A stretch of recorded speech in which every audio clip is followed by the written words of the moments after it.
চট্টগ্রামের মিরসরাই উপজেলার ৬ নং ইসাখালী ইউনিয়ন বিএনপির যুব দলের যুগ্ম আহ্বায়ক ইমামউদ্দিনের উপর শুক্রবার সন্ধ্যায় সন্ত্রাসী হামলা হয়। জানা যায়, এই সন্ত্রাসী হামলার নেতৃত্ব দিয়েছিলেন ১০ নং মিঠানালা ইউনিয়ন বিএনপির যুগ্ম আহ্বায়ক মাস্টার হানিফের নেতৃত্বে ইমামউদ্দিন, ইব্রাহিম এবং নাসিরকে কুপিয়ে হত্যার চেষ্টা চালান সন্ত্রাসীরা। পরে এলাকাবাসীর উপস্থিতি টের পেয়ে পালিয়ে যান সন্ত্রাসী। এই হামলার প্রতিবাদ জানানোর জন্য শনিবার বিকাল ৫টায় ৩০০ ফিটের দলীয় কার্যালয় থেকে একটি বিক্ষোভ মিছিল অনুষ্ঠিত হয়। অনুষ্ঠানে এক পর্যায়ে নেতাকর্মীরা এই ন্যাক্কারজনক হামলাকে তীব্র নিন্দা জানান। অনুষ্ঠানে নেতাকর্মী বলেন, হানিফকে চাঁদাবাজি সন্ত্রাসী কাজে বাধা দিলে ইমামউদ্দিনকে কুপিয়ে হত্যার চেষ্টা চালায় সন্ত্রাসীরা।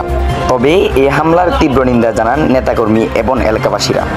সে সাথে এই হামলায় জড়িতদের দ্রুত আইনের আওতায় আনানোর জন্য আহ্বান জানান এবং সন্ত্রাসী হামলার হানিফ বাহিনীকে যে কোনো জায়গায় দেখলে প্রতিরোধ করার জন্য আহ্বান জানান।